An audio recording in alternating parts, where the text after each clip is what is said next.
Hi guys, welcome to our video. So, இன்னைக்கு வந்து பாத்தீங்கன்னா நம்ம class 9 CBSE ல Max chapter 5 அதாவது Introduction to Euclid'S Geometry ல explanation part 1 தான் பார்க்க போறோம். So, வாங்க ஃப்ரெண்ட்ஸ் வீடியோக்குள்ள போலாம். இப்போ ஜியோமெட்ரி முன்னாடி போறதுக்கு முன்னாடி இந்த ஜியோமெட்ரி வந்து எங்க ஆரம்பிச்சதுன்னு பாத்தீங்கன்னா ஃபர்ஸ்ட் கிரீக்ல தான் இது ஆரம்பிக்குது. ஸோ இந்த கிரீக் வேர்ட் தான் ஜியோமெட்ரி. அந்த கிரீக் வேர்ட்ல ஜியோனா எர்த்னு அர்த்தம், மெட்ரின்னா மெஷர்னு அர்த்தம். ஸோ அதுல இருந்து வந்த வார்த்தை தான் இந்த ஜியோமெட்ரி. இந்த பிரான்ச் ஆஃப் மேத்தமெட்டிக்ஸ் வந்து நிறைய ஃபார்ம்ஸ் வந்து இருந்திருக்கு ஏன்ஷியன் சிவிலைசேஷன்ல. இப்போ Egypt, Babylonia, China, India, Greece, Incas, இது எல்லாமே வந்து பழைய பழைய நாகரிகங்கள், ரொம்ப ஏன்ஷியன் சிவிலைசேஷன். இந்த எல்லா இடத்துலயும் வந்து இந்த ஜியோமெட்ரி இருந்திருக்கு. நிறைய வேரியஸ் வேஸ்ல இந்த டெவலப் ஆயிருக்குது. இப்போ எக்ஸாம்பிளுக்கு ரிவர் நைல், இது ஓவர்ஃப்ளோ ஆகும். அதாவது ஈஜிப்டியன்ஸ்க்கு வந்து இருந்த ஒரே ஒரு ஹோப்னா தண்ணிக்கு அது ரிவர் நைல் தான். ஆனால் அந்த ரிவர் நைல் வந்து பார்த்தீங்கன்னா எந்த அளவுக்கு வந்து ஒன்னே ஒன்று இருக்கும் அந்த அளவுக்கு ரொம்ப பெருசா இருக்கும் நைல். அது வந்து தண்ணி வந்து ஃப்ளட் ஆகுறப்போ என்ன ஆகும்னா சுத்தி இருக்கிற ஃபீல்ட்ஸ் எல்லாத்தையும் வந்து நாஸ்தி பண்ணிடும். ஃப்ளட் வந்து ரொம்ப அதிகமான அளவுக்கு வரும். இதனால ஈஜிப்டியன்ஸ் என்ன பண்ணாங்கன்னா சில ஜியோமெட்ரிக்கல் டெக்னிக்ஸை வந்து டெவலப் பண்ண ஆரம்பிச்சாங்க. அது மூலியமா சிம்பிள் ஏரியாஸை வந்து கால்குலேட் பண்ண கத்துக்கிட்டாங்க. அப்புறம் சில ஸ்ட்ரக்சர்ஸ் வந்து பார்த்தீங்கன்னா பவுண்டரி மாதிரி வந்து கட்ட ஆரம்பிச்சாங்க. இந்த ஜியோமெட்ரியோட நாலேஜ் இங்க இருந்தா ஆரம்பிச்சது. அப்புறம் கிரானரிஸோட வால்யூம், இப்போ ஒரு குடவுன் இருக்கு, அந்த இடத்துல 500 டன்ஸ் வைக்கலாம். அது வந்து நமக்கு வந்து தெரியும். ஏன்னா நம்ம வந்து இப்ப இருக்கிற காலகட்டத்துக்கு ஏற்ற மாதிரியான மேத்தமெட்டிக்கல் ஃபீச்சர்ஸ் மூலியமா அந்த ஒரு குடோனை வந்து கிரியேட் பண்ணிடுவோம். ஆனா அந்த டைம்ல வந்து இவங்க தான் ஃபர்ஸ்ட் வந்து கண்டுபிடிக்கிறாங்க. ஸோ இந்த அளவுக்கு வந்து இவ்வளோ மூட்டையை வந்து அடுக்கணும்னா அந்த அளவுக்கு வந்து அந்த இடத்துல ஸ்பேஸ் இருக்கணும். ஸோ அது மூலமா வால்யூம் கண்டுபிடிக்க ஆரம்பிச்சாங்க. பிரமிட் வந்து ஒரு சாலிட் ஸ்ட்ரக்சர் தானே. இதுல வந்து பேஸ் வந்து ஒன்று ட்ரையாங்கிள், ஸ்கொயர், இல்லைன்னா வேற ஏதாவது பாலிகன் இருக்கும். அதோட சைஸ் பேசஸ்லாம் ட்ரையாங்கிளா இருக்கும். அது வந்து ஒரே ஒரு பாயிண்ட்ல தான் மேல இருக்கும்.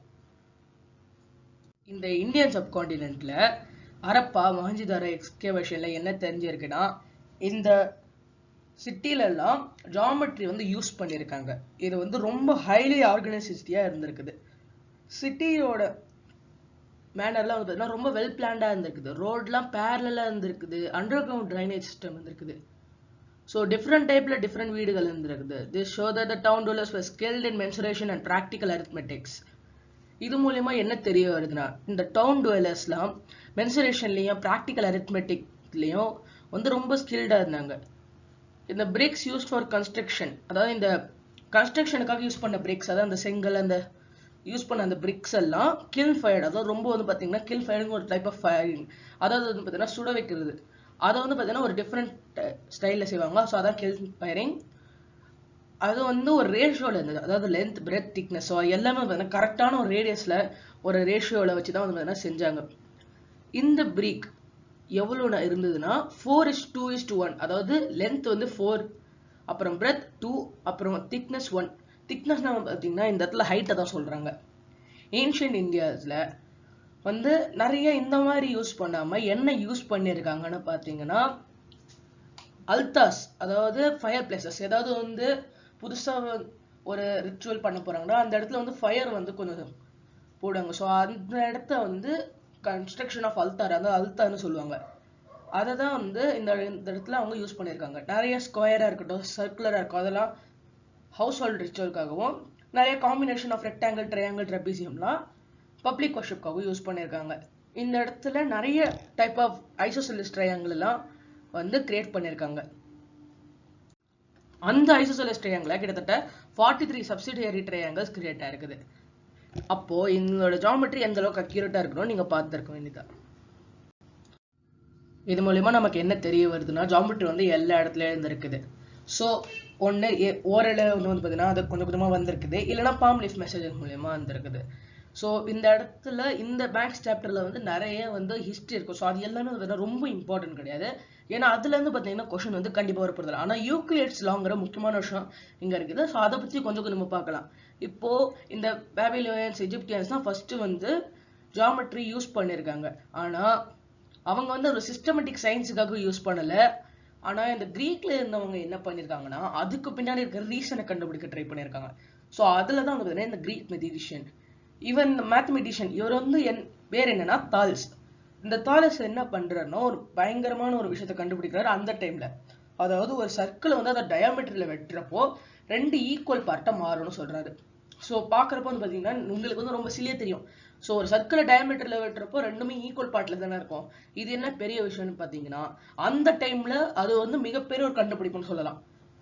ஸோ ஒரு டயாமீட்டர்ல வெட்டுறப்போ ஒரு சர்க்கிள் வந்து ரெண்டு துண்டா, அதாவது 2 ஈக்குவல் துண்டா வருங்கிறது நமக்கு வந்து தெரிஞ்ச விஷயமா இருக்குது. ஆனா அந்த டைம்ல அவர் தான் வந்து இதுக்கு ஒரு ப்ரூஃபோட கொடுத்திருக்காரு. இப்போ பித்தாகரஸ் வந்து யாருன்னு பாத்தீங்கன்னா இவரோட ஸ்டூடெண்ட். பித்தாகரஸ் இவரோட ஸ்டூடெண்ட். ஸோ அவரும் இவரோட குரூப் வந்து நிறைய விஷயம் செஞ்சிருப்பீங்க. நீங்க வந்து போன வருஷத்துல பித்தாகரஸ் ட்ரிப்லெட் பார்த்திருப்பீங்க. ஸோ அது கூட வந்து இவரோட சிஷியன், அதாவது இவரோட ஃபேமஸ் பீப்புள் பித்தாகரஸ் தான் கண்டுபிடிச்சிருப்பாரு. ஸோ இந்த ப்ராசஸ் வந்து 300 BC வரைக்கும் இருக்குது. அட் தட் டைம் யூக்ளிட், இந்த யூக்ளிடுங்கிறது யாருன்னா இவர் வந்து மேத்தமெட்டிக்ஸ்ல ஒரு டீச்சர் தான். எங்க இருந்தால அலெக்சாண்ட்ரியாலே எஜிப்ட்லயே இருந்தார். இவர் வந்து நிறைய நோன் ஒர்க்கையும் நிறைய தேவையான நிறைய ஒர்க்ஸ் எல்லாம் கலெக்ட் பண்ணி என்ன பண்றாருன்னா அவரோட ஃபேமஸான ட்ரீட்டிஸ் வந்து கிரியேட் பண்றாரு. அது எலமெண்ட் சொல்றாரு. இந்த எலமெண்ட் வந்து 13 சாப்டர் பிரிக்கிறது. ஈச் வந்து பாத்தீங்கன்னா ஒரு புக்கா சொல்றாரு. This book influence the whole world's understanding of geometry for generation to come. In this chapter we shall discuss Euclid's approach to geometry and shall try to link it with the present day geometry. So Euclid oda geometry present day geometry நம்ம இப்போ சேர்த்து பார்க்கலாம். இப்போ வந்து Euclid வந்து நிறைய definitions, Axiom, பாசிட்டிவ்ஸ்லாம் வந்து பாத்தீங்கன்னா கிரியேட் பண்ணிருக்காரு. ஸோ அதெல்லாம் கொஞ்சம் கொஞ்சமா பார்க்கலாம். இப்போ சர்ஃபேஸ் வந்து அவர் என்ன சொல்றாருன்னா solid have shape, size, position and can be moved from one place to another. Its boundaries are called surface. இப்போ ஒரு சாலிட் ஷேப்புக்கு சைஸ், பொசிஷன் எல்லாம் இருக்கிறப்போ அது வந்து ஒரு இடத்துல இருந்து இன்னொரு இடத்துக்கு எடுத்துட்டு போகிறப்போ அதுக்கு இருக்கிற பவுண்டரிஸை சர்ஃபேஸ்னு சொல்றாங்க. இது வந்து they separate one part of the space from another and they have no thickness. The boundaries of the surface are curves or straight lines. இந்த இடத்துல இந்த சர்ஃபேஸோட பவுண்டரி வந்து ஒன்னு கர்வ்ல இருக்கும் இல்லைன்னா ஸ்ட்ரெயிட் லைன்ல இருக்கும். These line end in point. இந்த லைன்ல வந்து பாயிண்ட்ஸ்ல இருந்து எண்ட் ஆகும். இப்போ சாலிட். ஸோ சாலிடுக்கு வந்து 3 டைமென்ஷன் இருக்கும்னு சொல்லியிருப்பாங்க. ஸோ டைமென்ஷன்னா என்ன? ஸோ ஃபர்ஸ்ட் டைமென்ஷன் அது 1D, அது வந்து ஒரே ஒரு ஸ்ட்ரெயிட் லைன். அதுவே செகண்ட் டைமென்ஷன் அதுக்கு பர்பண்டிகுலரா வந்து பார்த்தீங்கன்னா ஒரு ஸ்ட்ரெயிட் லைன். ஸோ இது இப்போ 2D. இப்போ 3D, அது அந்த 2 ஜாயின் ஆகிற இடத்துல எக்ஸ்ட்ரா ஒரு லைன், மேலே ஹைட், லென்த், பிரெத், அப்புறம் ஹைட். ஸோ இது எல்லாமே தான் வந்து பார்த்தீங்கன்னா 3 டைமென்ஷன்ஸ். இப்போ நம்ம இருக்கிறது ஒரு 3D தான். ஸோ இந்த மாதிரி வந்து ஒரு எக்ஸ்டென்ஷனுக்கும் அவர் வந்து டைமென்ஷன் சொல்றாரு. So a solid has 3 dimension, a surface has 2, a line has 1 and point has none. So ஒரு சாலிடுக்கு 3 டைமென்ஷன் இருக்கும், ஒரு சர்ஃபேஸுக்கு 2 டைமென்ஷன் இருக்கும், ஒரு லைனுக்கு 1 டைமென்ஷன் இருக்கும், பாயிண்ட்டுக்கு நோ டைமென்ஷன் இருக்கும். யூக்ளிட் என்ன சம்மரைஸ் பண்றாருன்னா இந்த ஸ்டேட்மெண்ட்னா டெஃபினிஷன் சொல்றாரு.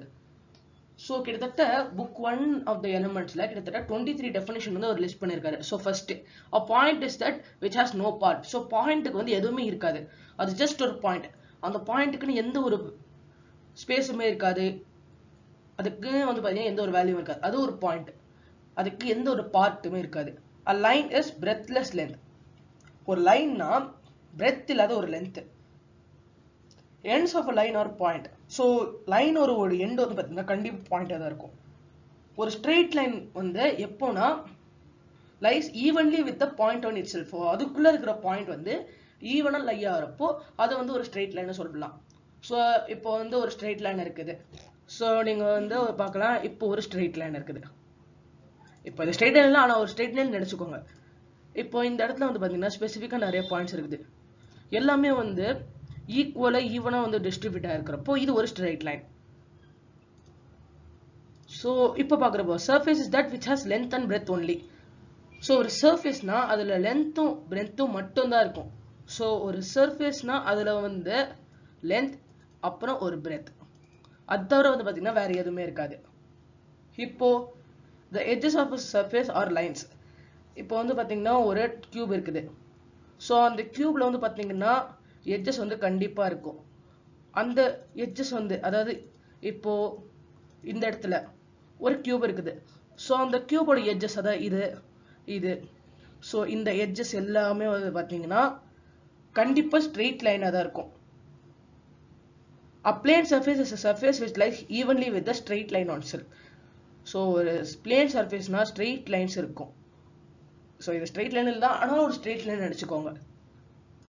ஸோ இதெல்லாம் நீங்கள் பார்க்குறப்போ இந்த எல்லா டிஃப்ரெண்ட்லையும் இன்னும் கொஞ்சம் யாராவது வந்து ரொம்ப கிளியராக சொல்லணும். ஏன்னா இது வந்து பார்த்தீங்கன்னா ரொம்ப ஒரு டிஃப்ரெண்ட், அதாவது ரொம்ப அதிகமான அளவுக்கு சொல்லலை, ஜஸ்ட் சிம்பிளாக மேலோட்டமாக சொல்லியிருக்காங்க. ஸோ இப்போ நம்ம இந்த மேத்தமெட்டிஷியன் கொடுத்த சில ஆக்ஷன்ஸை பற்றி பார்க்கலாம். சில ஜியோமெட்ரிக் டேர்ம்ஸ்லாம் வந்து பார்த்தீங்கன்னா அன்டிஃபைன்டாகவே இருக்குது. ஸோ இப்போ டெஃபினேஷன் 2ல் பார்க்குறப்போ பிரெத்தையும் லென்த்தையும் சொல்கிறாங்க, ஆனால் அதை வந்து சரியாக டிஃபைன் பண்ணல. ஸோ இப்போ அதே மாதிரி பார்க்குறப்போ சில டேர்ம்ஸ் எல்லாம் அன்டிஃபைன்டாகவே இருக்குது. இப்போ in geometry we take a point, a line and a plane. So ஒரு ஜியோமெட்ரியில் நம்ம ஒரு பாயிண்ட் இல்லைனா ஒரு லைன் இல்லைனா ஒரு பிளேன் எடுத்துக்கலாம். அதாவது யூக்ளிட் வேர்ட்ஸுக்கு ஒரு surface as undefined terms. So undefined terms நம்ம எடுத்துக்கிறோம். The only thing that we can represent them intuitively. So அதாவது நம்ம வந்து இதை வந்து ஜஸ்ட் ரெப்ரசென்ட் பண்ண முடியும், இல்லைனா இதை வந்து ஒரு ஃபிசிக்கல் மாடல் மூலியமாக எக்ஸ்பிளைன் பண்ண முடியும். ஸோ இந்த டெஃபினேஷன் மூலியமா சில ப்ராப்பர்ட்டிஸை வந்து யூக்ளிட் வந்து அசியூம் பண்ணியிருக்காரு. அதை வந்து ப்ரூவ் பண்ண முடியல. இந்த அசம்ஷனை வந்து யூனிவர்சல் ட்ரூத் சொல்றாங்க. ஸோ இதை வந்து ப்ரூவ் பண்ண முடியாது, ஆனால் இது ஒரு யூனிவர்சல் ட்ரூத், என்னது கண்டிப்பாக உண்மைதான். ஸோ அதை வந்து அப்படி எப்படியா பிரிக்கிறான்னா ஆக்சியோம்ஸ் அண்ட் பாஸ்டுலேட்ஸ். ஸோ பாஸ்டுலேட்ஸ்ங்கிற டேர்மை வந்து அசம்ஷன், அதாவது ஜியோமெட்ரியில ஸ்பெசிஃபிக்காக இருக்கிறத வந்து பார்த்தீங்கன்னா பாஸ்டுலேட்டை சொல்றாரு, காமன் நோஷன்ஸை வந்து ஆக்சியம்னு சொல்றாரு. ஸோ இப்போ நம்ம யூக்ளிட்ஸோட ஆக்சியோம்ஸை பற்றி பார்க்கலாம். things which are equal to the same thing or equal to one another. So எதெல்லாம் வந்து ஒரு விஷயத்துக்கு ஈக்குவலாக இருக்குதோ அது ரெண்டுமே வந்து தனக்கு ஈக்குவலாக தான் இருக்கும். இப்போ இந்த இடத்துல நம்ம வந்து பார்க்குறப்போ ஒரு ட்ரையாங்கிளோட ஏரியா வந்து ஒரு ரெக்டாங்குலர் ஏரியாவுக்கு சமமாக இருக்குது. அப்புறம் ஒரு ரெக்டாங்குலர் ஏரியா வந்து ஸ்கொயரோட ஏரியாவுக்கு சமமாக இருக்குது. அப்போது இந்த இடத்துல பார்க்குறப்போ ட்ரையாங்கிளோடது வந்து பார்த்தீங்கன்னா இந்த ட்ரையாங்கிளோட ஏரியாவும் ஸ்கொயரோட ஏரியாவும் சேமாக தான் இருக்கும். Magnitude of the same kind can be compared and added, but magnitude of different kind cannot be compared. For example, a line cannot be compared to a rectangle, nor can an angle be compared to a pentagon. So magnitude of the same kind வந்து நம்மளால compare பண்ண முடியும், add பண்ண முடியும். ஆனால் magnitude of different kind வந்து நம்மளால add பண்ண முடியாது. ஸோ ஒரு லைனை வந்து நம்ம ஒரு ரெக்டாங்கிளோட வந்து கம்பேர் பண்ண முடியாது, இல்லைன்னா ஒரு ஆங்கிளை ஒரு பென்டகனோட வந்து கம்பேர் பண்ண முடியாது. ஃபோர்த் ஆக்சியம், அதாவது things which coincide with one another equal to one another. இப்போ ஃபோர்த் ஆக்சியம் வந்து நமக்கு என்ன சொல்லுதுன்னா ரெண்டு விஷயம் வந்து ஈக்குவலாக இருக்கிறப்போ, அதாவது சேமாக இருக்கிறப்போ அவங்க வந்து ஈக்குவலாக இருக்குன்னு அர்த்தம். So if two things are identical then they are equal. In other words everything equal itself. So அதான் நம்ம வந்து பார்த்தீங்கன்னா சொல்கிறாங்க things which coincide with one another equal to one another. So ஒரு விஷயம் வந்து இன்னொரு விஷயம் இல்லை கோயின்சைட் ஆகுதுன்னா அது வந்து அதுக்கு இன்னொரு விஷயத்துக்கு ஈக்குவலாக இருக்கும். ஸோ அதுவே வந்து பார்த்தீங்கன்னா இப்போ நம்ம எல்லா ஆக்ஷன்ஸும் என்னென்னு பார்க்கலாம். If equals are added to equals the wholes are equal. அதாவது ஈக்குவல் ஆட் பண்ணுறப்போ ஹோல் வந்து ஈக்குவலாக தான் இருக்கும். அப்புறம் if equals are subtracted from equal the remainders are equal. So ஒரு ஈக்குவலை சப்ராக்ட் பண்ணுறப்போ ரிமைண்டர் வந்து ஈக்குவலாக தான் இருக்கும். The whole is greater than the part. ஒரு ஹோல் இருக்குன்னா அதாவது அந்த ஒரு ஹோலில் ஒரு பார்ட் அது வந்து கண்டிப்பாக அந்த ஹோலை விட கம்மியாக தான் இருக்கும். இப்போ ஒரு பீஸா இருக்குன்னா அந்த பீஸாவில் அந்த பீஸாவோட ஒரு பார்ட் வந்து எப்படியும் அந்த பீஸாவோட சின்னதாக தான் இருக்கும். Things which are double of the same thing are equal to one other.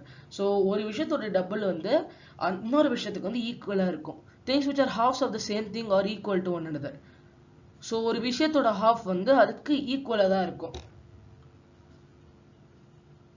Thank you friends. இதோட கண்டினியூஷன் நம்ம அடுத்தடுத்த வீடியோவில் பார்க்கலாம். இந்த வீடியோ உங்களுக்கு பிடிச்சிருந்தா லைக் ஷேர் அண்ட் கமெண்ட் பண்ணுங்க. மறக்காம நம்ம சேனல் சப்ஸ்கிரைப் பண்ணுங்க. So thank you friends, bye. Hi guys, நான் Abdullah. Welcome to video. So இன்னைக்கு வந்து பார்த்தீங்கன்னா நம்ம கிளாஸ் 9 CBSEல மேக்ஸ் சாப்டர் 5, அதாவது introduction to EUCLID'S GEOMETRY explanation part 2 தான் பார்க்க போகிறோம். ஸோ வாங்க ஃப்ரெண்ட்ஸ் வீடியோக்குள்ள போகலாம். Now let us discuss Euclid's 5 postulates. They are.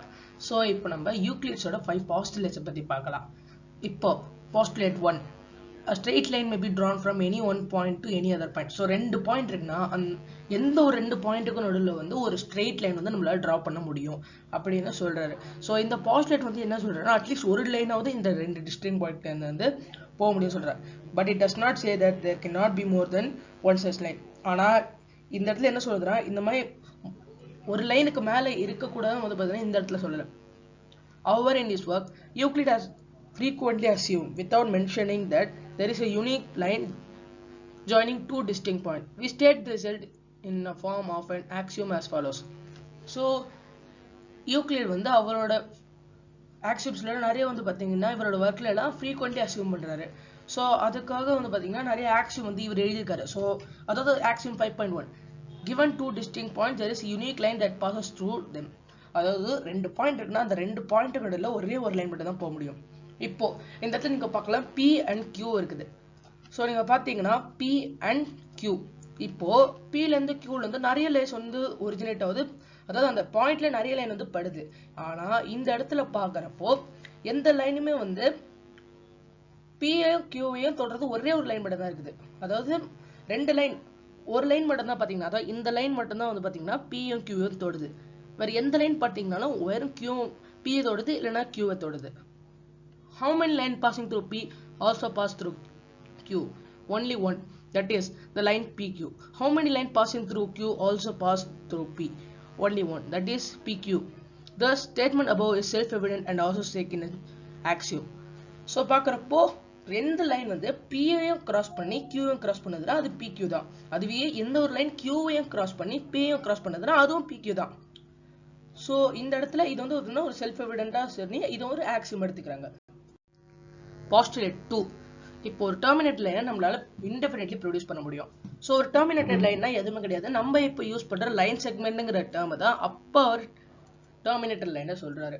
So அதை வந்து நம்ம என்ன பண்ணணும்னா ப்ரெசென்ட் டே டேர்ம்ஸுக்கு ஒரு லைனை வந்து நம்ம இந்த இடத்துல இருந்து எக்ஸ்டெண்ட் பண்றப்போ இந்த லைன் செக்மெண்ட் வந்து நம்மளால இன்டெஃபினிட்லி ப்ரொடியூஸ் பண்ண முடியும். ஸோ அதே மாதிரி பார்க்குறப்போ Postulate 3, எந்த ஒரு சென்டர் இருந்தாலுமே போதும், எந்த ஒரு ரேடியஸ் இருந்தாலுமே போதும், நம்மளால ஒரு சர்க்கிளை கிரியேட் பண்ண முடியும். All right angles are equal to one another. நீங்க பாத்தீங்கன்னா நிறைய ஆங்கிள்ஸோட டைப் படிச்சிருப்பீங்க. அதாவது அக்யூட் ஆங்கிள், அப்டியூஸ் ஆங்கிள், 180 டிகிரில ஸ்ட்ரெயிட் ஆங்கிள், அப்புறம் ரெஃப்ளெக்ஸ் ஆங்கிள். ஸோ இது எல்லாமே வந்து பாத்தீங்கன்னா ஒவ்வொன்றுத்துல நிறைய ஆங்கிள். அக்யூட் ஆங்கிள்லயும் பாத்தீங்கன்னா நிறைய டிகிரி வந்து வேரி ஆகும், அப்புறம் அப்டியூஸ்லயுமே நிறைய டிகிரி வேரி ஆகும். ஸோ ஆனா ரைட் ஆங்கிள்ஸ் எல்லாமே வந்து ஈக்குவலா தான் இருக்கும். அது வந்து நமக்கு வந்து ஒண்ணு புதுசு கிடையாது. ஆனா அந்த டைம்ல வந்து அவர் வந்து அதை கண்டுபிடிச்சிருக்காரு. ஸோ அந்த டைம்ல அது பெரிய விஷயம் தான். இப்போ Postulate 5. ஸோ இது வந்து கொஞ்சம் கஷ்டம். அதாவது ரெண்டு லைன் இருக்குது. ஸோ ரெண்டு லைனை வந்து பாத்தீங்கன்னா இப்படி இருக்குது. ஸோ அந்த லைன்ல வந்து ஒரு லைன் வந்து டிரான்ஸ்வர்ஸ் ஆகுது. இப்போ இந்த இடத்துல வந்து நீங்க அதை எப்படி சொல்லலாம், ஒரு டிரான்ஸ்வர்சல் லைனை சொல்லலாம். ஸோ அப்படி டிரான்ஸ்வர்ஸ் ஆகுறப்போ இந்த இடத்துல வந்து பாத்தீங்கன்னா ஒரு ஆங்கிள் இருக்கும், அப்புறம் இந்த இடத்துல ஒரு ஆங்கிள் இருக்கும். ஸோ அப்படி ஆங்கிளா இருக்கிறப்போ இந்த இடத்துலயும் இந்த இடத்துலயும் ஜாயின் பண்றப்போ நமக்கு 180 டிகிரி வரும். அதே மாதிரி இந்த இடத்துல இருக்கிறதும் இந்த இடத்துல ஆட் பண்றதும் 180 டிகிரி வரும். ஸோ அப்புறம் இந்த இடத்தையும் ஈக்குவலா இருக்கும், இந்த இடமும் ஈக்குவலா இருக்கும், இந்த ஆங்கிளும். ஸோ இதெல்லாம் வந்து நமக்கு முன்னாடியே லைன் சைட் ஆங்கிள்ஸ்ல படிச்சிருப்போம், அடுத்த சாப்டர்லயும் படிக்க போறோம். ஆனா இப்போ இந்த இடத்துல நமக்கு இது தேவையில்லை. அதாவது இப்போ இந்த இடத்துல இந்த ஆங்கிளையும் ஜாயின் பண்றப்போ எந்த இடத்துல வந்து இதோட சம் வந்து 180 டிகிரிக்கு மேல வருதோ, ஸோ 180 டிகிரிக்கு மேல வருதோ அது எடுக்காம 180 டிகிரிக்கு கீழே வர்ற சைடு, அதை இப்போ பாத்தீங்கன்னா இந்த இடத்துல வந்து ஆட் பண்றப்போ ஒரு 150 அந்த மாதிரி வந்ததுன்னா, ஸோ அதை வந்து அந்த லைனை வந்து நம்ம ஒரு ஸ்பெசிபிக் லெவலுக்கு வந்து இன்க்ரீஸ் பண்ணிட்டே போறப்போ என்ன ஆகும்னா ரெண்டுமே வந்து ஜாயின் ஆகும்னு சொல்றாரு. ஸோ இதான் வந்து பாத்தீங்கன்னா Postulate 5 சொல்லுது. ஸோ இந்த இடத்துல வந்து பாத்தீங்கன்னா ரெண்டு லைன் இருக்குது. அதாவது அந்த லைன் வந்து இதை டிரான்ஸ்ஃபர் பண்ணிருக்கு. ஸோ இப்படி இந்த மாதிரி டிரான்ஸ்ஃபர் பண்றப்போ என்ன ஆகுதுன்னா இந்த இடத்துலயும் வந்து ஒரு ஆங்கிள் ஃபார்ம் ஆகுது. ஸோ இந்த இடத்துல பாக்குறப்போ 1 and 2ஓட சம் வந்து 180க்கு கீழே இருக்குது. அதனால இந்த இடம் கண்டிப்பா கொஞ்சம் தூரம் போனதுக்கு அப்புறம் வந்து என்ன ஆகும்னா ஜாயின் ஆகும். ஸோ இதான் வந்து நமக்கு 5th postulate சொல்லியிருக்காங்க. நீங்க postulates பத்தி பாக்குறப்போ ஃபர்ஸ்ட் 5 postulateல ஃபர்ஸ்ட் 4 வந்து பாத்தீங்கன்னா ஈஸியா தான் இருக்கும், சிம்பிளா இருக்கும். ஆனா இந்த லாஸ்ட் அதாவது 5th postulate வந்து பாத்தீங்கன்னா ரொம்ப காம்ப்ளெக்ஸா இருக்கும். அப்புறம் இந்த postulate 1ல இருந்து 4 வரைக்கும் ரொம்ப செல்ஃப் எவிடென்ட் ட்ரூத்தா நம்மளால ஏத்துக்க முடியும். however it is not possible to prove them. ஆனா அதை வந்து நம்மளால ப்ரூவ் பண்ண முடியாது, ஏன்னா இது யூனிவர்சலி known truth. ஸோ இது வந்து நம்ம யூனிவர்சலி எங்க போறாலும் இது ட்ரூத்தா தான் இருக்கும். because of its complexity, the 5th postulate will be given more attention in the next section. next sectionல நம்ம 5th postulate பத்தி நிறைய பார்க்கலாம். ஸோ nowadays postulate axiom வந்து interchangeably யூஸ் பண்றாங்க. இப்போ postulateங்கிறது ஆனா ஆக்சுவலி ஒரு verb. அதாவது இப்போ நம்ம let us postulate சொன்னா என்ன அர்த்தம்னா let us make some statement based on the observed phenomena in the universe. அதாவது சில observed phenomena நம்ம வந்து ஒரு ஸ்டேட்மெண்ட்டா கிரியேட் பண்ணலாம். Its truth validity is checked afterwards. If it is true, then it's accepted as a postulate. இப்போ ஒரு விஷயம் நடக்குதுன்னா அதை வந்து ஒரு ட்ரூ இல்லைன்னா அது வேலிடிட்டியா இருந்ததுன்னா அதை வந்து ஒரு பாஸ்டுலேட்டா ஒத்துப்பாங்க. Example 1. If A and B and C are 3 points on a line and B lies between A and C, then prove that AB plus BC is equal to AC. So இப்போ பார்த்தீங்கன்னா ஒரு line இருக்குது, அந்த லைன்ல 3 point இருக்குது A, B, C. So B வந்து Aக்கும் Cக்கும் நடுவில் இருக்கு. ஸோ அப்படி பார்க்குறப்போ ஏபியும் பிசியும் ஏசியா, அதாவது AB plus BC is equal to ஏசியான்னு சொல்லிட்டு நம்ம ப்ரூவ் பண்ண சொல்றாங்க. In figure given below, AC coincide with AB plus BC. Also, Euclid's axiom 4 says that things which coincide with one another are equal to one another. So it could be deduced that AB plus BC is equal to AC. Note that in this solution, it can be assumed that there is a unique line passing through 2 points. So, அதாவது யூக்ளிடோட fourth axiom என்னன்னா, things which coincide with each other are equal to one another. So எதெல்லாம் coincide ஆகுதோ ஒரு விஷயத்துக்கு மேலே அது ரெண்டுமே வந்து ஈக்குவலாக இருக்கும்னு சொல்றாரு. ஸோ அது மூலியமா நமக்கு என்ன தெரியுதுன்னா AB plus BC equal to ஏசிங்கிறத நம்மளால ப்ரூவ் பண்ண முடியுது. இப்போ எக்ஸாம்பிள் 2. ஸோ ஒரு ஈக்குவலேட்டட் ட்ரையாங்கிளை வெறும் ஒரு லைன் செக்மெண்ட் மூலியமா ட்ரா பண்ண முடியுமாங்கிறத வந்து பார்த்தீங்கன்னா ப்ரூவ் பண்ண சொல்றாங்க. ஸோ அது ஃபர்ஸ்ட்டுக்கு நம்ம ஒரு லைன் செக்மெண்ட் எடுத்துக்கிட்டோம் ஏபி. அந்த ஏபியில் ஃபர்ஸ்ட் நம்ம ஒரு ஆர்க்கை வந்து கட் பண்ணணும். ஸோ அதாவது பி வந்து சென்டரா எடுத்துக்கிட்டு ஏபியை வந்து அந்த லென்த், அதாவது அந்த பியை வந்து காம்பஸ், அதாவது நீங்க இப்போ இந்த இடத்துல காம்பஸ் வந்து யூஸ் பண்ணலாம். ஸோ அந்த காம்பஸோட டிப்பை வந்து பில வச்சுட்டு அதுக்கப்புறம் அதுல இருந்து ஏ வரைக்கும் மெஷர்மெண்ட் எடுத்து ஸோ அப்போ வந்து பாத்தீங்கன்னா ஒரு ஆர்க் வந்து நீங்க வெட்டணும். ஸோ அதே மாதிரி ஏல இருந்து அந்த டிப்பை வச்சு பில இருந்து மெஷர்மெண்ட் எடுத்து மறுபடியும் அதே மாதிரி ஒரு ஆர்க். ஸோ இப்படி பண்றப்போ அது வந்து ஒரு லைன் இடத்துல ஜாயின் ஆகும். ஸோ அது வந்து சி. இப்போ அந்த சி தான் வந்து நமக்கு இதோட மீட்டிங் பாயிண்ட். இப்போ நம்ம வந்து என்ன பண்ணிருக்கோம்னா நம்ம வந்து இந்த இடத்துல யூக்ளிடோட ஒரு லாவை யூஸ் பண்ணிருக்கோம். யூக்ளிட்ஸ் பாஸ்டுலேட் 3, அதாவது நம்ம பாஸ்டுலேட் 3 வந்து யூஸ் பண்ணிருக்கோம். ஸோ அதாவது ஒரு சென்டரும் ஒரு ரேடியஸா இருந்தா போதும் நம்மளால வந்து ஒரு சர்க்கிளை டிரா பண்ண முடியும். அதாவது இந்த இடத்துல வந்து அவங்க ஆர்க்கை கட் பண்ணுங்கன்னு சொல்றதுல ஒரு சர்க்கிளை டிரா பண்ணுங்கன்னு சொல்லியிருப்பாங்க. ஸோ அதாவது நம்ம அந்த இடத்துல ஆர்க்கு தான் வெட் பண்ணணும். இப்போ நம்ம இது வந்து ஒரு ஈக்குவலேட்டட் ட்ரையாங்கிளா கேட்டிருந்தாங்க. அதாவது இப்போ நம்ம அந்த AB is equal to AC is equal to பிசிங்கிறத ப்ரூவ் பண்ணணும். ஏன்னா எல்லா சைடு ஈக்குவலா இருக்குல்ல. ஸோ அதனால இப்போ AB is equal to AC இதை வந்து நம்ம எப்படி ப்ரூவ் பண்ண போறோம்னா, சின்ஸ் ரேடியஸ் வந்து ஒரு சர்க்கிளுக்கு சேமா தான் இருக்கும். ஸோ அதனால AB is equal to AC. அப்புறம் AB is equal to BC. Similarly அதே மாதிரி தான் ரேடியம் வந்து ஈக்குவலா இருக்கும். From these two facts, the Euclid axiom that things which are equal to the same thing are equal to one another, you will conclude that AB is equal to BC is equal to AC.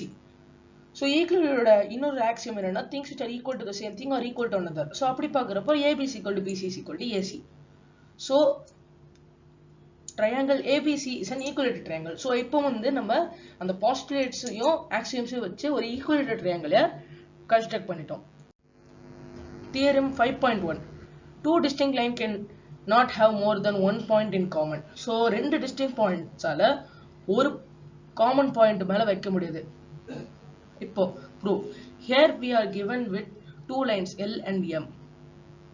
We need to prove that they have only one point in common. For this time being, we let us suppose that the two lines intersect in two distinct points, say P and Q. So you have two lines passing through two distinct points P and Q. But this assumption clashes with the axiom that only one line can pass through two distinct points. So the assumption that we started with, that two distinct lines can pass through two distinct points, is wrong. From this, what can we conclude? We are forced to conclude that two distinct lines cannot have more than one point in common. அதாவது இந்த இடத்துல வந்து நம்ம வந்து two distinct பாயிண்ட்ஸுக்கு ஒரு பாயிண்ட்டுக்கு மேல இருக்க முடியும் அப்படிங்கிற ஒரு மாதிரி சொல்ல வராங்க. ஆனா இந்த இடத்துல வந்து நம்மளால அதை செய்யவே முடியாது. ஸோ அதாவது நம்ம வந்து ஃபோர்ஸ் பண்ண போறோம். அதாவது நம்மளாலேயே வந்து பாத்தீங்கன்னா அதை செய்ய முடியாது. அது வந்து ரியாலிட்டிக்கு அப்பாற்பட்ட மாதிரி. We cannot conclude, அதாவது நம்மள வந்து நம்ம என்னதான் பண்ணாலும் அதை வந்து நம்மளால செய்ய முடியாது. We are forced to conclude that two distinct lines cannot have more than one point in common. அதாவது டூ டிஸ்டிங்க் பாயிண்ட்டுக்கு ஒன் பாயிண்ட்டுக்கு டூ டிஸ்டிங்க் லைன்ஸுக்கு ஒன் பாயிண்ட்டுக்கு மேல வந்து காமனா இருக்க முடியாது. So thank you friends. இதோட continuation நம்ம அடுத்த வீடியோல பார்க்கலாம். இந்த வீடியோ உங்களுக்கு பிடிச்சிருந்தா லைக் ஷேர் அண்ட் கமெண்ட் பண்ணுங்க. மறக்காம நம்ம சேனலுக்கு subscribe பண்ணுங்க. So thank you friends. Bye. Hi guys, நான் welcome to Rapid. So இன்னைக்கு வந்து பாத்தீங்கன்னா நம்ம class 9 CBSE ல Maths chapter 5 Introduction to EUCLID'S GEOMETRY explanation part 3 ல பார்க்க போறோம். So வாங்க friends வீடியோக்குள்ள போலாம். So இந்த வீடியோல நம்ம exercise 5.1 ல first questionலயும் அதுக்கு அடுத்து இருக்கிற continuationலயும் பார்க்கலாம். So first question வந்து பாத்தீங்கன்னா சில statements இருக்குது. So அது வந்து true or false ஆ ஒருவேளை அது வந்து நீங்க ஏன் true or false ன்னு சொல்றீங்கன்னா அதுக்கான ஒரு ரீசன் வந்து பாத்தீங்கன்னா கொடுக்க சொல்றாங்க. So ஒவ்வொண்ணா வந்து நம்ம பார்க்கலாம். இப்போ நம்ம சொல்யூஷன்ல பார்க்கலாம். So first ஸ்டேட்மென்ட் என்னன்னா only one line can pass through a single point. So ஒரு பாயிண்ட் இருக்குன்னா அந்த ஒரு பாயிண்ட் வந்து ஒரு லைன்ல மட்டும் தான் கிராஸ் பண்ண முடியுமா? இல்ல. So ஒரு பாயிண்ட் இருக்குன்னா கண்டிப்பா அந்த பாயிண்ட் கிட்டத்தட்ட நிறைய லைன்ஸால கிராஸ் பண்ண முடியும். So இந்த இடத்துல நம்ம கொடுத்திருக்க statement false. There can be infinite number of lines that can be drawn through a single point. Hence the statement mentioned is false. இப்போ செகண்ட் ஸ்டேட்மென்ட் என்னன்னா there are infinite number of lines which pass through two distinct points. இப்போ அதுக்கே ஆப்போசிட்டா ரெண்டு point இருக்குது. அதாவது வந்து பாத்தீங்கன்னா இப்போ உங்களுக்கு ரெண்டு பாயிண்ட் இருக்குது. ஸோ இந்த ரெண்டு பாயிண்ட் வந்து நீங்க P அப்புறம் இன்னொரு பாயிண்ட் வந்து பாத்தீங்கன்னா Qன்னு எடுத்துக்கலாம். ஸோ இந்த மாதிரி இந்த ரெண்டு பாயிண்ட்டுக்கு நடுவில் ஒரே ஒரு லைன் மட்டும் தான் போக முடியும். அதாவது Pல இருந்து Qக்கு ஒரு லைன் போகிறப்போ அது PQ, அப்புறம் Qல இருந்து Pக்கு ஒரு லைன் போனாலும் அதுவும் PQ தான். ஆனா இந்த இடத்துக்குள்ள எவ்வளவு லைன் வேணா போலாம். ஆனா எந்த ஒரு லைன் இதுலயும் கிராஸ் ஆகி இதையும் கிராஸ் ஆகுதோ அதுதான் வந்து நம்ம PF Qவையும் கிராஸ் பண்ற ஒரு லைன் சொல்ல முடியும். ஆனா இந்த இடத்துல என்ன சொல்லிருக்காங்கன்னா இன்ஃபினிட் நம்பர் ஆஃப் லைன் இருக்குன்னு சொல்லியிருக்காங்க. ஆனா நமக்கு என்ன இருக்குதுன்னா ஒரு ஒன் லைன் மட்டும் தான் இருக்குது. சோ இந்த ஸ்டேட்மெண்ட்டுமே ஃபால்ஸ் தான். இப்போ நமக்கு என்ன ஸ்டேட்மெண்ட் கொடுத்துருக்காங்கன்னா ஒரு டெர்மினேட்டர் லைன், அதாவது அந்த டைம்ல வந்து யூக்ளிட் வந்து ஒரு லைன் செக்மெண்ட், அதாவது ஒரு லைன் செக்மெண்ட்னா ரெண்டு பாயிண்ட் இருக்கும். அந்த ரெண்டு பாயிண்ட்டுக்கு நடுவில் இருக்கிற ஒரு லைன் அதை வந்து நம்ம இப்போ லைன் செக்மெண்ட் சொல்றோம். ஸோ அவர் அப்போ என்னென்ன சொன்னார்னா அதை டெர்மினேட்டர் லைன் மென்ஷன் பண்ணியிருக்காரு. இப்போ ஒரு டெர்மினேட்டட் லைன்ல நம்மளால போத் சைட்ல இன்டெஃபினிட்லி ப்ரொடியூஸ் பண்ண முடியுமா? ஆனா இந்த ஸ்டேட்மெண்ட் வந்து பாத்தீங்கன்னா true. A line that is terminated can be indefinitely produced on both the sides. As a line can be extended on both sides infinitely. As a statement mentioned is true. இப்போ நம்மளால வந்து ஒரு line இருக்குன்னா so அந்த லைனை வந்து ஒரு side வந்து எக்ஸ்டெண்ட் பண்றப்போ கண்டிப்பா வந்து நம்ம அந்த லைன் செக்மெண்ட்டை எக்ஸ்டெண்ட் பண்ண முடியும். ஸோ அதனால நம்ம இன்ஃபினிட்டை எக்ஸ்டெண்ட் பண்றதுனால இந்த ஸ்டேட்மெண்ட் வந்து ட்ரூன்னு சொல்லலாம். If two circles are equal, then their radii are equal. இப்போ ரெண்டு சர்க்கிள் இருக்குது. ஸோ அந்த ரெண்டு சர்க்கிளுமே வந்து பார்த்தீங்கன்னா ஈக்குவலா இருக்குன்னா கண்டிப்பா அதோட ரேடியஸுமே, அதாவது அந்த சென்டர் பாயிண்ட்ல இருந்து அந்த சர்க்கம்பஸ்ல எந்த ஒரு சைடுக்கு போனாலுமே அது ரேடியஸ் வந்து ஈக்குவலா இருக்கும். அதாவது ரேடியஸோட ப்ளூரல் வெர்ஷன் தான் வந்து பார்த்தீங்கன்னா ரேடி. ஸோ இந்த இடத்துல இது ரெண்டுமே ஈக்குவலா இருக்குமான்னு பார்த்தீங்கன்னா ஆமா ட்ரூ. ஏன்னா radius of two circles are equal when the two circles are equal. The circumference and the center of the both circles coincide. And thus the radius of the two circles should be equal. ஏன்னா இப்ப ரெண்டு circle வந்து சேமா இருக்கணும். கண்டிப்பா அதோட centre பாயிண்ட்டுமே சர்க்கம்ஃபரன்ஸுமே coincide ஆகும். So அப்படி கோயின்சைட் ஆகிறப்ப கண்டிப்பா அதோட ரேடியஸ் சேமா தான் இருக்கும். ஸோ அதனால இந்த ஸ்டேட்மெண்ட் ட்ரூ. இப்போ fifth, in figure 5.9, if AB is equal to PQ and PQ is equal to XY, then AB is equal to XY. So AB is equal to PQ, PQ is equal to XY. So AB is equal to XY. இது நீங்க வந்து எங்கயோ கேட்ட மாதிரியே இருக்கும். அதாவது things which are equal to the same thing are also equal to one another. இது என்னது? ஈக்குவலிஸோட ஃபர்ஸ்ட் ஆக்சியம். அதாவது ரெண்டு விஷயம் வந்து ஒரு விஷயத்துக்கு ஈக்குவலா இருந்தா அந்த ரெண்டு விஷயமே ஈக்குவலா இருக்கும். இப்போ AB வந்து PQ, PQ வந்து XYன்னு சொல்றாங்க. ஸோ கண்டிப்பா AB வந்து PQனா PQ வந்து XYனா கண்டிப்பா ABயும் XY தானே. ஸோ அப்படி பார்க்குறப்போ இந்த ஸ்டேட்மெண்ட் மென்ஷன் ஆனதும் ட்ரூ தான். ஸோ நமக்கு வந்து பார்த்தீங்கன்னா சில டேர்ம்ஸ் கொடுத்துருக்காங்க. ஸோ அந்த டேர்ம் வந்து நம்ம டிஃபைன் பண்ண சொல்றாங்க. ஆனால் இதை டிஃபைன் பண்ணுறதுக்கு முன்னாடி வேற ஏதாவது டேர்ம்ஸ் வந்து டிஃபைன் பண்ணணுமான்னு சொல்லிட்டு பார்த்தீங்கன்னா கேட்குறாங்க. ஸோ ஃபர்ஸ்ட் இப்போ நமக்கு என்னென்ன கேட்டிருக்காங்க? parallel lines, perpendicular lines, line segment, radius of a circle, square. So இப்போ இதெல்லாம் வந்து டிஃபைன் பண்ணுறதுக்கு முன்னாடி வேற ஏதாவது இதுக்கு தேவையான வேற ஏதாவது டிஃபைன் பண்ணுமா? ஆமா, அது சில என்ன வந்து பார்த்தீங்கன்னா டிஃபைன் பண்ண வேண்டியது இருக்கு. ஸோ அது என்னன்னு வந்து பார்த்தீங்கன்னா பார்க்கலாம். ஃபர்ஸ்ட் பிளேன், இது வந்து நம்ம கேட்கலாம். ஆனால் இது எல்லாத்தையும் சொல்லணும்னா ஃபர்ஸ்ட் இது பிளேனை வந்து டிஃபைன் பண்ணணும். ஒரு பிளேன்னா ஒரு ஃபிளாட் சர்ஃபேஸ். இது வந்து நம்ம ஜியோமெட்ரிக்கல் ஃபிகர்ஸ் வந்து டிரா பண்ண முடியும். இது பிளேன் சர்ஃபேஸ் வந்து பார்த்தீங்கன்னா ரெண்டு ஸ்ட்ரெயிட் லைனுக்குள்ள ஈவன்லி ஸ்ட்ரெயிட் லைனுக்குள்ள இருக்கும். Point, a dimensionless dot which is drawn on a plane surface is known as a point. The point is that which has no part. So ஒரு dimensionless, இப்போ dimension இருக்கும்ல X Y Z, அதாவது length breadth height. ஆனா இந்த பாயிண்ட்டுக்கு வந்து பார்த்தீங்கன்னா டைமென்ஷனே இருக்காது. இது வந்து ஒரு பிளேன் சர்ஃபேஸ்ல வந்து ஒரு பாயிண்டா வரைவாங்க. இந்த பாயிண்ட்டுக்கு வந்து இதுல ஒரு பார்ட்டுமே இருக்காது. அதாவது இதுக்குன்னு வரும் பாத்தீங்கன்னா ஒரு இடம் இருக்காது. ஸோ இதுக்கு வந்து ஒரு பார்ட்டே இருக்காது. A line, a collection of points that has only length and no breadth is known as a line. So இப்போ நீங்க வந்து பாத்தீங்கன்னா வெறும் வந்து லென்த் மட்டும் இருக்கிற ஒரு விஷயத்த வந்து நம்ம லைன்னு சொல்லுவோம். அதுவே அது கூட பிரெத் இருக்கிறப்போ என்ன ஆகும்னா அது வந்து ஒரு பிளேன் ஆகும். ஸோ அது கூட வந்து எக்ஸ்ட்ரா ஹைட் வந்து ஆட் ஆகுறப்போ அது வந்து ஒரு 3D சர்ஃபேஸ் மாறும். ஆனால் லைன் வந்து பார்த்தீங்கன்னா வெறும் ஒன்லி ஒன் டைமென்ஷன். ஸோ ஒரே ஒரு பிரெத் இல்லாத லென்த். parallel lines. இப்போ parallel linesனா என்ன? Parallel lines are those lines which never intersect each other and are always at a constant distance perpendicular to each other. Parallel lines can be two or more lines. So parallel linesனா எதுவுமே எப்பவுமே intersect ஆகாது. So intersectனா என்ன? ரெண்டு line இருக்குன்னா அது intersect ஆகணும். இந்த மாதிரி வந்து பார்த்தீங்கன்னா intersect ஆகணும். ஆனா கண்டிப்பா ஒரு parallel line என்னைக்குமே வந்து intersect ஆகாது. ஸோ அது வந்து parallel நம்ம எப்படி சொல்லலாம்?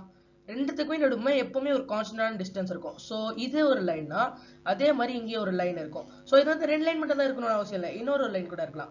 இப்போ பார்த்தீங்கன்னா இந்த இடத்துல எல்லா இடத்துலையுமே இங்கேயும் வந்து ஒரு 5 சென்டிமீட்டர் இருக்குன்னா இங்கேயும் வந்து ஒரு 5 சென்டிமீட்டர் தான் இருக்கும். ஸோ இதே மாதிரி இந்த இடத்துல ஒரு 6 இருக்குன்னா இதே இடத்துல 6 தான் இருக்கும். ஸோ அது என்னைக்குமே வந்து பார்த்தீங்கன்னா இதுக்கு நடுவில் இருக்கிற டிஸ்டன்ஸ் வந்து சேமாக தான் இருக்கும். அதாவது ஒரு பேரல் லைனுக்கு நடுவில் சேமாக தான் இருக்கும். ஸோ அப்புறம் வந்து பார்த்தீங்கன்னா அது வந்து லைன் வந்து பர்பண்டிகுலராக இருக்கும். அது 90 டிகிரி இருக்கும். இந்த இடத்துல சரி, இந்த இடத்துல சரி, எல்லா இடத்துலையும் வந்து பார்த்தீங்கன்னா 90 டிகிரி தான் இருக்கும். அதுக்கு நடுவில் இருக்கிற அந்த லைன்ஸோட ஆங்கிள். ஸோ இப்போ நம்ம செகண்ட் பர்பண்டிகுலர் லைன்ஸ் பார்க்கலாம். Perpendicular lines are those lines which intersect each other at a plane at right angles and then the lines are said to be perpendicular to each other. இப்போ வந்து எப்படி parallel lines intersect ஆகுதோ இந்த இடத்துல இந்த perpendicular line intersect ஆகும். ஆனா எப்படி ஆகும்னா கரெக்டா ஒரு 90 டிகிரி. ஸோ இது இன்டர்செக்ட் ஆகணும்னு கூட இல்லை. ஸோ இந்த பார்ட் எல்லாமே ஜஸ்ட் இப்படி கூட இருக்கலாம். ஸோ அதாவது வந்து பார்த்தீங்கன்னா ஜஸ்ட் இந்த இடத்துல ஒரு ஸ்ட்ரெயிட் பிளேன்ல இந்த மாதிரி வந்து பார்த்தீங்கன்னா ஒரு பிளேன் இருக்குது. ஸோ இப்போ இது கூட வந்து பார்த்தீங்கன்னா இதுக்கு பர்பண்டிகுலராக இருக்குது. அதாவது ஒரு இருக்குன்னா அந்த இடத்துல ஃபார்ம் ஆகுற ஒரு ஆங்கிள் வந்து 90 டிகிரி இருக்கணும். கரெக்டாக 90 டிகிரி இருக்கக்கூடும். ஸோ இந்த மாதிரி 90 டிகிரி இருக்கிறத நம்ம பர்பண்டிகுலர் சொல்லலாம். ஸோ ஏன்னா வந்து பார்த்தீங்கன்னா நம்ம parallel லைன்ல பார்த்துருந்தோம். இந்த இடத்துல வந்து நமக்கு என்ன சொல்லியிருக்காங்க? பர்பண்டிகுலர் டு ஈச் அதர்னு சொல்லியிருக்காங்க. ஸோ அப்படி பார்க்குறப்போ நமக்கு டிஃபரன்ஸ் வந்து 90 டிகிரி கரெக்டாக வருது. அதனால இதை நம்ம பர்பண்டிகுலர்னு சொல்றோம். ஸோ அதே மாதிரி தான் பர்பண்டிகுலர் லைனுக்கு ஒரு லைன் இருக்குன்னா அதுக்கு அப்படியே இன்னொரு லைன் அதை இன்டர்செக்ட் பண்றப்போ 90 டிகிரி வரணும். அப்புறம் லைன் செக்மெண்ட். ஸோ ஒரு லைன் செக்மெண்ட்டை வந்து நம்மளால எக்ஸ்ட்ராவே எக்ஸ்டெண்ட் பண்ண முடியாது because of its 2 end point and that line is known as a line segment. So ரெண்டு லைன் செக்மெண்ட் இருக்குது. ஸோ அந்த லைன் செக்மெண்ட் வந்து அதுக்கு மேலே நம்மளால எக்ஸ்டெண்ட் பண்ண முடியாது. ஏன்னா அந்த இடத்துல 2 பாயிண்ட் இருக்குது. அதாவது அது நம்ம வந்து ஏ இல்லைனா பின்னு எதை வேணா பேர் வைக்கலாம். ஸோ அந்த மாதிரி அந்த 2 பாயிண்ட் இருக்கிறப்போ அதனால நம்ம அந்த லைன் செக்மெண்ட்டை வந்து எக்ஸ்டெண்ட் பண்ண முடியாது. இப்போ radius of a circle. So சர்க்கிளோட radius. So radius of a சர்க்கிள்னா சர்க்கிள் நம்ம இப்படி ட்ரா பண்ணலாம். ஸோ அந்த சர்க்கிள்ல கண்டிப்பா வந்து பார்த்தீங்கன்னா ஒரு சென்டர் பாயிண்ட் இருக்கும். அந்த சென்டர் பாயிண்ட்ல இருந்து அந்த சர்க்கம்ஃபரன்ஸ்க்கு எந்த டைரக்ஷன்ல எந்த இடத்துல அந்த சர்க்கம்ஃபரன்ஸ் டச் ஆனாலோ அந்த இடம் வந்து அந்த டிஸ்டன்ஸ் தான் வந்து பார்த்தீங்கன்னா radius. Radius of a circle is a line from any point on the circumference to the circle to the center of the circle. இப்போ ஸ்கொயர். ஸ்கொயர் வந்து பார்த்தீங்கன்னா ஒரு குவாட்ரிலேட்டரல். ஸோ குவாட்ரிலேட்டரல்ல என்னென்ன முன்னாடி படிச்சிருக்கோம். அதாவது எந்த ஒரு ஷேப்புக்கு 4 சைட்ஸ் இருந்தாலுமே, அதாவது 4 சைட்ஸ் இருந்தால் போதும். இப்போ ரெக்டாங்கிள் அதுவே வந்து பார்த்தீங்கன்னா ஒரு குவாட்ரிலேட்டரல் தான். அப்புறம் வந்து பார்த்தீங்கன்னா ராம்பஸ் நிறைய இருக்குது. ஏன் இப்போ ஈவன் வந்து பார்த்தீங்கன்னா சம்மந்தமே இல்லாத ஒரு ஷேப் கூட வந்து குவாட்ரிலேட்டரல் ஆகலாம். ஆனா அதுல வந்து பாத்தீங்கன்னா கண்டிப்பா 4 சைட்ஸ் இருக்கணும். அப்புறம் அது லைன் செக்மெண்ட்ஸால மேடா இருக்கணும். இதுவே ஸ்கொயர் பாத்தீங்கன்னா இது வந்து ரொம்ப ஸ்டாண்டர்டா இருக்கும். அதாவது குவாட்ரிலேட்டரல்னா 4 சைடுமே ஈக்குவலா இருக்கும். ஸோ 4 சைடுமே வந்து பாத்தீங்கன்னா ஈக்குவலா இருக்கும். ஸோ நீங்க கேட்கலாம் ராம்பஸ்ல கொடுத்தா 4 சைடு ஈக்குவலா இருக்கும்னா என்ன இங்க இருக்குன்னா எல்லா டிகிரியுமே வந்து சேமா இருக்கும். ஸோ அதாவது எல்லா டிகிரியும் சேமா இருக்குன்னா ஒரு குவாட்ரிலேட்டரலுக்குள்ள 360 டிகிரி கண்டிப்பா இருக்கும். ஸோ அப்படி பார்க்குறப்போ எல்லாத்தையுமே சேமா இருக்குன்னா 360 டிவைடட் பை 4ன்னு போட்டு பார்க்குறப்போ கரெக்டாக 90 டிகிரி எல்லாமே 90 டிகிரி வரும். ஸோ ஒரு ஸ்கொயருக்குள்ள எல்லா 4 சைடும் ஈக்குவலாக இருக்கணும். அதாவது எல்லா 4 சைடும் ஈக்குவலாக இருக்கும். அப்புறம் ஈச் இன்டர்னல் ஆங்கிள் வந்து ஒரு ரைட் ஆங்கிளாக இருக்கணும். ஸோ இதான் வந்து பார்த்தீங்கன்னா ஸ்கொயரோட டெஃபினிஷன். So thank you friends. இதோட கண்டினியூஷன் நம்ம அடுத்த வீடியோ பார்க்கலாம். இந்த வீடியோ உங்களுக்கு பிடிச்சிருந்தா லைக் ஷேர் அண்ட் கமெண்ட் பண்ணுங்க. மறக்காம நான் சப்ஸ்கிரைப் பண்ணுங்க. Thank you friends. Bye. Hi guys, நான் திரும்ப welcome to the so இன்னைக்கு வந்து பார்த்தீங்கன்னா நம்ம கிளாஸ் 9 CBSE மேக்ஸ் சாப்டர் 5 அதோட இன்ட்ரோடக்ஷன் டு யூக்ளிட்ஸ் ஜியோமெட்ரியில எக்ஸ்பிளனேஷன் பார்ட் 4 அதாவது வந்து பார்த்தீங்கன்னா எக்ஸசைஸ்ல செகண்ட் பார்ட் தான் பார்க்க போறோம். ஸோ இதான் வந்து இந்த சாப்டரோட ஃபைனல் பார்ட். ஸோ வாங்க ஃப்ரெண்ட்ஸ் வீடியோக்குள்ள போகலாம். இப்போ நம்ம தேர்ட் கொஸ்டின் ஸ்டார்ட் பண்ணலாம். ஸோ ஃபர்ஸ்ட் 2 கொஸ்டின் வந்து பார்த்தீங்கன்னா நம்ம போன வீடியோவில் போட்டிருந்தோம். அந்த வீடியோவோட லிங்க் வந்து டிஸ்கிரிப்ஷனில் இருக்குது. ஸோ பார்க்காதவங்க பார்த்துருங்க. இப்போ consider 2 postulates given below. Given any 2 distinct points A and B, there exists a third point C which is in between A and B. There exist at least 3 points that are not on the same line. So there exist at least 3 points that are not on the same line. Do these postulates contain any undefined terms? Are these postulates consistent? Do they follow from Euclid's postulate? Explain. இப்போ so பார்த்தீங்கன்னா நமக்கு வந்து என்ன கேட்டிருக்காங்கன்னா சில postulate கொடுத்துருக்காங்க. 2 postulate வந்து consider பண்ண சொல்றாங்க. ஸோ ஃபர்ஸ்ட் வந்து பார்த்தீங்கன்னா 2 பாயிண்ட் இருக்குதுன்னு சொல்றாங்க. அதாவது ஏ அண்ட் பி. அதுக்கு நடுவில் ஒரு சிங்கிற ஒரு பாயிண்ட் இருக்குன்னு சொல்றாங்க. ஸோ அது வந்து நடுங்கிறது இந்த இடத்துல இருக்கலாம். ஸோ ஏன் இந்த இடத்துல இருக்கலாம், இந்த இடத்துல இருக்கலாம். ஸோ ரெண்டுத்துக்கும் நடுவில் சேம் டிஸ்டன்ஸ் இருக்குது. ஸோ அப்படி பார்க்குறப்போ இந்த இடத்துல நடுவில் வந்து ஏ அண்ட் பிக்கும் அது ஒரு எக்ஸ்ட்ரா சிங்கிற ஒரு பாயிண்ட் இருக்குன்னு சொல்றாங்க. அப்புறம் there exist at least 3 points that are not on the same line. ஒரு சேம் லைன்ல இல்லாத 3 லைன் வந்து கண்டிப்பா வந்து இருக்கும் அப்படின்னு வந்து சொல்றாங்க. ஸோ இந்த பாஸ்டுலேட்ல சில அன்டிஃபைன்ட் டேர்ம்ஸ் இருக்கா? ஆமா. So yes, this postulate contain undefined terms. So இதுல வந்து நம்ம சில டேர்ம்ஸ் வந்து சரியா டிஃபைன் பண்ணல.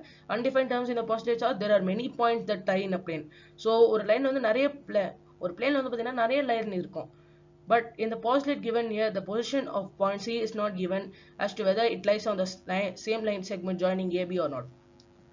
So okay, அடுத்து பாத்தீங்கன்னா நமக்கு ஒரே மாதிரி இந்த இடத்துல ABங்கிறப்போ ஒரு லைன் இருக்கும். ஸோ அந்த லைனுக்குள்ள தான் இந்த Cங்கிற ஒரு பாயிண்ட் இருக்கான்னு வந்து பாத்தீங்கன்னா நமக்கு சொல்லல. ஸோ அது வந்து பாத்தீங்கன்னா இங்க கூட இருக்கலாம், இங்க கூட இருக்கலாம். அது வந்து பாத்தீங்கன்னா நடுவுல தான் இருக்கு தவிர அது வந்து அந்த லைன் செக்மெண்ட்ல வருதான்னு வந்து வேற நமக்கு சொல்லல. But in the postulate given here, the position of point C is not given as to whether it lies on the line segment joining AB or not. On top of that, there is no information about whether the points are in the same plane or not. So ஒரே பிளேன்ல இருக்கா இல்லையாங்கிறது கூட பாத்தீங்கன்னா நமக்கு வந்து சரியா தெரியல. அப்புறம் இந்த இடத்துல நமக்கு வந்து ஃபர்ஸ்ட் அன்டிஃபைன்ட் டேர்ம் ஏதாவது இருக்கான்னு கேட்டாங்க. அதுக்கு நமக்கு தெரிஞ்சது ஆமா, இது அன்டிஃபைன்ட் டேர்ம்ஸ் இருக்குது. So இந்த postulateல கன்சிஸ்டன்டா? ஆமா. These postulates are consistent when we deal with these two situations. Point C is lying on the line segment AB in between A and B. Point C does not lie on the line segment AB. So இந்த இடத்துல இந்த மாதிரி ஒரு situation இருக்கிறப்போ இது வந்து கன்சிஸ்டன்டா இருக்கும். So அப்புறம் வந்து பாத்தீங்கன்னா இது யூக்ளிடோட பாஸ்டுலேட்டை ஃபாலோ பண்ணுதான்னு பாத்தீங்கன்னா இல்ல, இது வந்து யூக்ளிடோட பாஸ்டுலேட்ஸை ஃபாலோ பண்ணுது. இது வந்து அவரோட ஆக்சியம்ஸை தான் ஃபாலோ பண்ணுது. If a point C lies between 2 points A and B such that AC is equal to BC, then prove that AC is equal to half AB. Explain the drawing the figure. இப்போ நமக்கு வந்து பாத்தீங்கன்னா point C வந்து ஏ பிங்கிற நடுவில் வந்து இருக்குது. இப்போ ஏசி இஸ் ஈக்குவல் டு பிசின்னு சொல்லிட்டாங்க. ஸோ இப்போ AC is equal to half ஏபின்னு வந்து பாத்தீங்கன்னா நமக்கு சொல்றாங்க. அதாவது இங்க இருந்து இங்க வரைக்கும் இப்போ இந்த இடத்துல இருந்து இந்த இடம் வரைக்கும் எவ்வளோனா கிட்டத்தட்ட இந்த ஹோல்ல ஹாஃபா இருக்கணும்னு சொல்றாங்க. ஸோ இதை நம்மள ப்ரூவ் பண்ண சொல்றாங்க. அப்புறம் இதுல வந்து பாத்தீங்கன்னா நம்ம இந்த ப்ரோக்ராம் ட்ரா பண்ண சொல்றாங்க. ஸோ ஃபர்ஸ்ட் நம்ம இந்த மாதிரி ஒரு ட்ரா பண்ணியாச்சு. இப்போ வந்து பாத்தீங்கன்னா நமக்கு AC is equal to BC னு கொடுத்தாச்சு. So adding AC on both sides. So AC வந்து பிசிங்கிறது நம்ம கொடுத்ததுனால ரெண்டு சைட்லயும் வந்து நம்ம ஏசி வந்து ஆட் பண்றோம். ஏன்னா LHS கூடயும் RHS கூடயும் ஏதாவது ஒரு விஷயத்தையும் ஆட் பண்றப்போ ஸ்கிரிப்ட் பண்றப்போ என்ன பண்றப்போ வந்து பாத்தீங்கன்னா அது வந்து ஈக்குவல் ஆயிடும். So LHS plus AC is equal to RHS plus AC. அப்படிங்கிறப்போ AC plus AC is equal to BC plus AC. So 2AC is equal to BC plus AC. We know that BC plus AC is equal to AB. So பிசிக்கும் ஏசியும் சேர்ந்தா என்ன வரும்? AB தான் வரும். So இது நமக்கு தெரிஞ்சதுதான். ஸோ அப்படின்னா என்ன அர்த்தம்? BC plus AC is equal to AB as it coincide with the line segment AB. So அப்படின்னா 2AC is equal to AB. அப்படி பார்க்குறப்ப இந்த 2 வந்து இந்த சைடு டிரான்ஸ்போஸ் ஆகுறப்போ AC is equal to half AB. So நம்ம வந்து பாத்தீங்கன்னா நமக்கு கேட்ட அந்த ஒரு ஃபார்முலாவை நம்ம வந்து ப்ரூவ் பண்ணிட்டோம். இப்போ நம்ம கொஸ்டின் நம்பர் 5 பார்க்கலாம். ஸோ கொஸ்டின் நம்பர் 4ல நமக்கு என்ன சொல்லியிருந்தாங்க? லைன் செக்மெண்ட் ஏபியில் சி வந்து மிட் பாயிண்ட், அதாவது நம்ம பார்த்துருந்தோம். இப்போ அந்த இடத்துல இந்த லைன் செக்மெண்ட்ல இந்த இடத்துல ஒரு பாயிண்ட் வந்து சியா இருந்தது. ஸோ இப்போ நமக்கு என்ன சொல்றாங்கன்னா ஒரு லைன் செக்மெண்ட்ல ஒரே ஒரு மிட் பாயிண்ட் தான் இருக்குங்கிறத ப்ரூவ் பண்ண சொல்றாங்க. ஸோ இப்போ வந்து பார்த்தீங்கன்னா let A B the line segment. So இப்போ ஏபி தான் அந்த line segment. Assume that point P and Q are the two different midpoints of the AB. So பார்த்தீங்கன்னா ஏபிக்கு நடுவில் 2 மிட் பாயிண்ட் இருக்கான். So P and Q ரெண்டுமே mid point தான். P and Q are midpoints of AB. Therefore AP is equal to PB. So அப்படின்னா என்ன அர்த்தம்னா இந்த இடத்துல இந்த ஏபில இருந்து பிபி வரைக்குமே சேம் டிஸ்டன்ஸ் தான். அப்புறம் ஏக்யூல இருந்து இந்த இடத்துல ஏல இருந்து கியூ வரைக்குமே சேம் டிஸ்டன்ஸ்னா கியூல இருந்து பி வரைக்குமே சேம் டிஸ்டன்ஸ் தான். ஸோ அதான் பார்த்தீங்கன்னா கொஞ்சம் குழப்பமா இருக்கும். ஆனாலும் இந்த இடத்துல பார்க்குறப்போ இது ரெண்டுமே ஒரே மிட் பாயிண்ட் தான், மிட் பாயிண்ட்ங்கிற மாதிரி நீங்க பார்த்துக்கணும். இப்போ நமக்கு என்ன தெரிஞ்சுக்கன்னா BP plus AB is equal to AB. So BP plus AB is equal to AB. ஏன்னு வந்து பார்த்தீங்கன்னா பிபி, ஸோ இங்க இருந்து இங்க வரைக்கும் வந்து பார்த்தீங்கன்னா ஹாஃப் வரும். அப்புறம் பிஏ அப்புறம் ஏபி வந்து பார்த்தீங்கன்னா நமக்கு ஒரு ஹாஃப் வரும். ஸோ ரெண்டுத்தையும் சேர்ந்தா கண்டிப்பா ஏபி தான் வரும். ஏன்னா வந்து பார்த்தீங்கன்னா இந்த அந்த லைன் செக்மெண்ட்ல கோயின்சைட் ஆகுது. அப்புறம் QB பிளஸ் QA இது சேர்க்கிறப்போ நமக்கு ஏபி தான் வரும். ஸோ இப்போ வந்து பார்த்தீங்கன்னா நமக்கு ரெண்டுக்குமே ஒரே மாதிரி LHS தான் வந்துருக்குது. Now adding AP to the LHS and RHS of the equation AP is equal to PB. We get AP plus AP is equal to PB plus AP. If equals are added to the equals, the wholes are equals. 2AP is equal to AB. So PB na வந்து பாத்தீங்கன்னா நமக்கு இங்க இருக்குது. அப்புறம் வந்து AP இந்த இடத்துல இருக்கு. ஸோ இது ரெண்டுத்தையும் வந்து பாத்தீங்கன்னா நமக்கு ஆட் பண்றப்போ AB கிடைக்கும். அப்புறம் 2AP வந்து நமக்கு இருக்குது. ஸோ சிமிலரா இதே மாதிரி பாக்குறப்போ நமக்கு வந்து 2AQ வந்து ABன்னு கிடைக்குது. இந்த இடத்துல வந்து நம்ம எப்படி AP யூஸ் பண்ணோமோ அதே இடத்துல இந்த இடத்துல AQ யூஸ் பண்ணணும். ஸோ அப்படி பாக்குறப்போ 2AQ is equal to AB. So இந்த இடத்துல ரெண்டு இடத்துலயுமே RHS வந்து சேமா இருக்குது. ஸோ அது மூலமா நம்ம LHS ஈக்குவேட் பண்ணலாம். So 2AP is equal to 2AQ. அப்போ நம்ம 2 வந்து கேன்சல் பண்றப்போ AK is equal to AQன்னு வருது. So AP is equal to AQ. இங்க இருந்து APல இருந்தும் AQ வந்து சேம் டிஸ்டன்ஸ் தான். Thus we conclude that P and Q are the same point. So கண்டிப்பா ரெண்டுமே ஒரே இடத்துல இருந்தா மட்டும்தான் AP and AQ சேமா இருக்க முடியும்.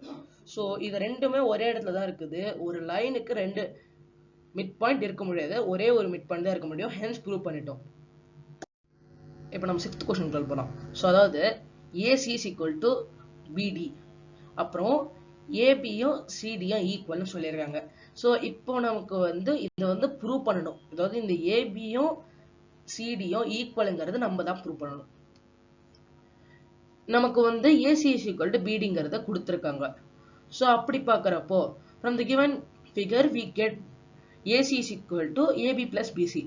ஸோ அதாவது AC வந்து அதாவது இந்த இடத்துல இருந்து இங்க வரைக்கும் இந்த இடத்துல இருந்து இந்த இடம் வரைக்குமே AB plus BC தான். ஸோ ஏன்னா வந்து இந்த இடத்துல ஏசிங்கிறது ஒரு ஹோல். ஸோ அதுல இது ரெண்டுமே தான் பார்ட். இந்த ரெண்டுமே வந்து சேர்றப்போ AC வருது. அப்புறம் அதே மாதிரி BDங்கிறப்போ இந்த இடத்துல DC plus CB வரும். இப்போ AB plus BC is equal to DC plus CD. So ஏன் வந்து பார்த்தீங்கன்னா நமக்கு AC is equal to BDங்கிறது முன்னாடியே கொடுத்துருக்காங்க. We know that according to Euclid's axiom, when equals are subtracted from equals, reminders are also equal. So equal வந்து equal subtract பண்றப்போ நமக்கு reminders equal தான் கிடைக்கும். So அப்படிங்கறப்போ BC வந்து LHSல இருந்தோ RHSல இருந்தோ subtract பண்றப்போ நமக்கு என்ன கிடைக்குதுன்னா AB plus BC is equal to BC plus CD. அதாவது அதுல இருந்து நம்ம subtract பண்றப்போ AB plus BC minus BC is equal to BC plus CD minus BC. So இந்த இடத்துலயும் BC cancel ஆயிடும், இந்த இடத்துலயுமே BC cancel ஆயிடும். நமக்கு கடைசியா கிடைக்குது AB is equal to CD. Hence நம்ம தேவையானது வந்து பாத்தீங்கன்னா ப்ரூவ் பண்ணிட்டோம். அதாவது AB is equal to CDங்கிறத ப்ரூவ் பண்ணிட்டோம். இப்போ 7th क्वेश्चन குள்ள போலாம். So axiom 5. Axiom 5 னா என்ன? The whole is always greater than the part. இப்போ ஒரு ஹோல் இருக்குன்னா அது வந்து கண்டிப்பா அதோட பார்ட்டோட அந்த ஒரு ஹோலோட பார்ட்டை விட கண்டிப்பா பெருசா தான் இருக்கும். ஸோ இது வந்து யூக்ளிட்ஸோட ஆக்சியமா ஒரு யூனிவர்சல், இதை மட்டும் ஒரு யூனிவர்சல் ட்ரூத்னு சொல்றாங்க. ஸோ இது ஏன் வந்து இந்த மாதிரி சொல்றாங்க அப்படிங்கறத வந்து பாத்தீங்கன்னா பார்த்தோம்னா ஒரு எக்ஸாம்பிளுக்கு நம்ம ஒரு கேக் எடுத்துக்கலாம். அதை வந்து ஒரு ஹோல்னு வந்து பாத்தீங்கன்னா எடுத்துக்கிறப்போ நம்ம வந்து அது 2 பவுண்ட் மெஷர் பண்ணோம். இப்போ அதுல இருந்து ஒரு பார்ட் எடுத்து மெஷர் பண்றப்போ அதோட வெயிட் வந்து அதை விட கம்மியா தான் இருக்கும். ஸோ மினிமம் ஒரு 50 கிராம்ஸ் 100 கிராம்ஸ் இருக்கும். ஸோ இது மூலமா நமக்கு என்ன தெரியுதுன்னா இந்த இடத்துல ஹோலை விட பார்ட் வந்து சின்னதா இருக்குது. So the fifth axiom of Euclid is true for all materials in the universe. Hence axiom 5 in the list of Euclid's axiom is considered a universal truth. So thank you friends. இதோட வந்து பாத்தீங்கன்னா நம்ம maths chapter 5 complete பண்ணிட்டோம். So இதோட continuation நம்ம அடுத்த வீடியோல பார்க்கலாம். இந்த வீடியோ உங்களுக்கு பிடிச்சுன்னா லைக் ஷேர் அண்ட் கமெண்ட் பண்ணுங்க. மறக்காம நம்ம சேனலுக்கு சப்ஸ்கிரைப் பண்ணுங்க. So thank you friends. Bye.